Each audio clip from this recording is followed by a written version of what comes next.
Ok,មេរៀននេះខ្ញុំនឹងបង្ហាញអ្នកនរគ្នាអំពីវិធីសាស្ត្រក្នុងការគូដំបូលណាការបង្កើតដំបូលតាម Revit វាមានលក្ខណៈវៃឆ្លាតច្រើនចំណេញពេលវេលានៅក្នុងការសិក្សានេះខ្ញុំចង់ប្រាប់អ្នកនរគ្នាអំពីវិធីសាស្ត្រក្នុងការគូដំបូល3ប្រភេទណានៅក្នុងនោះមានដំបូលទូទៅជាប្រភេទដំបូលប៉ិតដំបូលរងឌឿងហើយនិងដំបូលរងណាបាទអូខេអញ្ចឹងយើងអនុវត្តអ្នកនរគ្នាហើយចាំយកទៅសិក្សាទៅលើផ្ទះក្រងអគាររបស់យើងខាងលើនេះអូខេអញ្ចឹងទី1ខ្ញុំរើសជាន់ទៅខ្ញុំយកជាន់ទី4មកតែខ្ញុំអត់ធ្វើការគូសនៅក្នុងផ្ទះទេ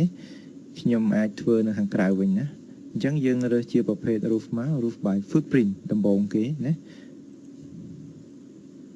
អញ្ចឹងក្នុងនេះយើងមានប្រភេទនៃកម្រាស់របស់ដំបូលយើងយកកម្រាស់90មកណាអញ្ចឹងខ្ញុំគូចតកោណកាយមួយមានទំហំដូចដែលឃើញនៅក្នុងនេះសិនណាបាទ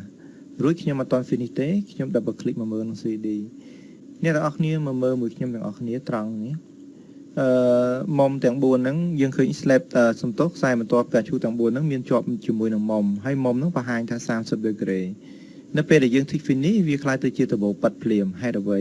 អញ្ចឹងខ្ញុំនឹងបញ្យល់ទាំងអស់គ្នាខ្ញុំ select លើវាទាំងអស់រួចខ្ញុំដោះ tick define slope ចោលវាคล้ายទៅជាដបូលទេរ៉ាធម្មតាដែលគ្មានមុំដបូលទេណាអញ្ចឹងខ្ញុំប៉ះលើវាមកខ្ញុំ edit footprint រួចខ្ញុំคลิกលើខ្សែមួយខ្ញុំ tick យកពាក្យ define slope កំណត់មុំ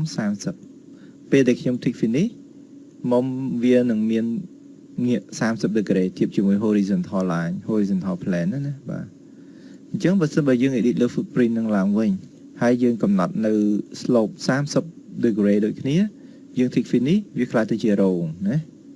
អូខេអញ្ចឹងបទពិសោធន៍វាគឺបែបហ្នឹងអញ្ចឹងបើខ្ញុំ select លើខ្សែទាំងពីរសងខាងទៀតខ្ញុំ tick finish វានឹងខ្លាយទៅជាដំបូលប៉ិតអូខេណាអញ្ចឹងរោងប៉ិតគឺមានរូបសន្តានបែបហ្នឹង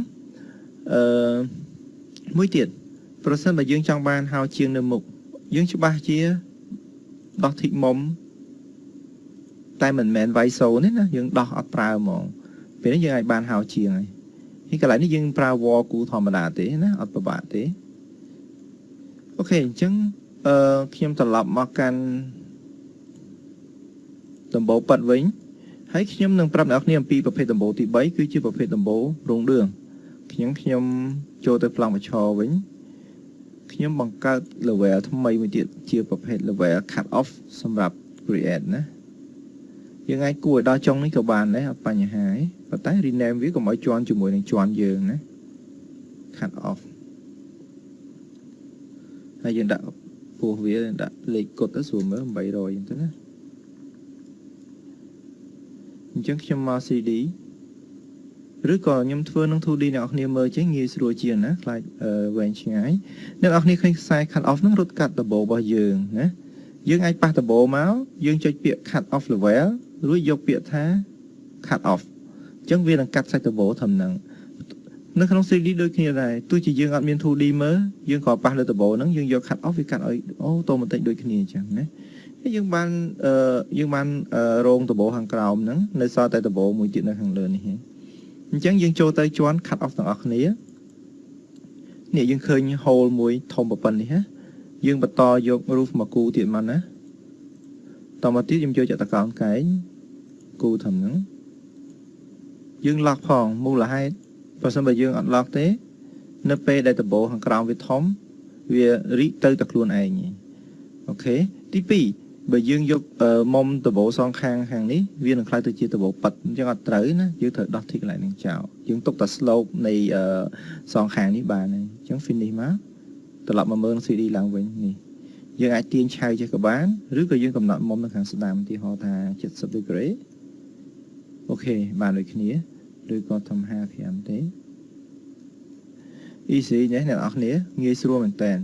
ហើយបើសិនបើយើងចង់បានហៅជាងជញ្ជាំងនៅកន្លែងហ្នឹងយើងត្រូវចូលទៅ cut off level ជាន់នឹងភ្លាមណារួចយក wall មកគូធម្មតា easy មែនតើខ្ញុំយកជាប្រភេទwall 100ចុះឬក៏200ក៏បានដែរទីហោកម្ពស់អីអត់អីទេឲ្យតែខ្ពស់ជាងបានទេណាហើយខ្ញុំគូចេញពីហ្គេមនេះមក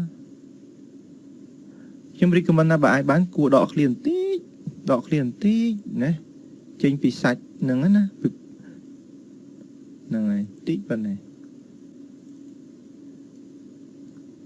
ចឹងអ្នកនរគ្នាត្រូវការខាត់វាប៉ះជាងចុចពាក្យ attach រួចប៉ះ double ណាខាងនេះដូចគ្នាដែរយើងអាចចូលទៅ cut off មករួច mirror តាមរយៈ draw mirror shortcut DM ណាខ្ញុំរកត្រីកោណឲ្យឃើញទាញផ្លប់ទូបានមួយទៀតភ្លាមណាអូខេអ្នកនរគ្នាសាកល្បងអនុវត្តទៅណាហើយអត់មានអីពិបាកទេហើយតាក់ទងជាមួយឈីអីយើងគូធម្មតា opening អីយើងចោះធម្មតាអត់អីណាបាទអញ្ចឹងយើងយល់ដឹងអំពីវិធីសាស្ត្រនៃការបង្កើតដំបូលខ្លះៗហើយនៅក្នុង Revit តាក់ទងជាមួយនឹងប្រភេទដំបូល3មិញណាចុះចំពោះនេះរាងអាគាររបស់យើងនេះតើយើងធ្វើមិនដែរខ្ញុំចាប់ទុកថាសាមញ្ញខ្ញុំគូដំបូលប៉ិតធម្មតាណាបាទអញ្ចឹងខ្ញុំលុបវាចោលខ្ញុំ delete អូខេយើងចូលទៅជាន់ទី4ណាទី4ទាំងអស់គ្នាបន្តមកទៀតខ្ញុំមើលវាជា hidden line នេះហើយខ្ញុំយក roof មកគូខ្ញុំសន្មត់ខ្លួនខ្ញុំដក offset ចេញ1ម៉ែត្រអញ្ចឹងពេលខ្ញុំ click គូចេញពីអាវាដកចេញចេះ1ម៉ែត្រណាយល់ល្អអ្នកនរគ្នាគួរឆានណាដើម្បីអ្នក tick chain នេះដើម្បីពេលឲ្យវាតឲ្យយើងស្អាតណា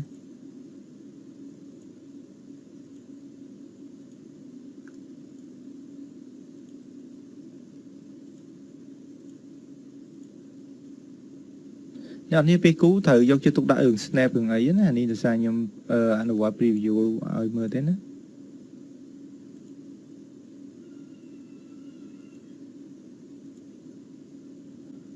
ហើយខ្ញុំយក line ម្ដងទៀតមកគូបិទចិត្តឡើងនេះហើយកន្លែងនេះលឹងលុបចោលទាញវាឲ្យស្មើរួចយក line មកប៉ះបើ TR នេះ trim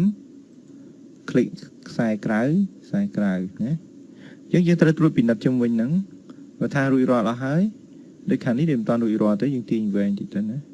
មែនតើអ្នកគ្នាកំណត់ខ្នាតត្រឹមត្រូវខ្លួនឯងណាខ្ញុំ estimate ទេអូខេបើយើងយក yes សាច់ជានឹងប៉ះធ្លុះជាមួយនឹងដំបូលយើងយក no សិនទៅណា separation អូខេខ្ញុំយកដំបូលខ្ញុំបែបហ្នឹងសិនចុះសម្រាប់អាគាររបស់ខ្ញុំហ្នឹងហើយខ្ញុំអាច build ការងារបន្តទៀតទៅលើ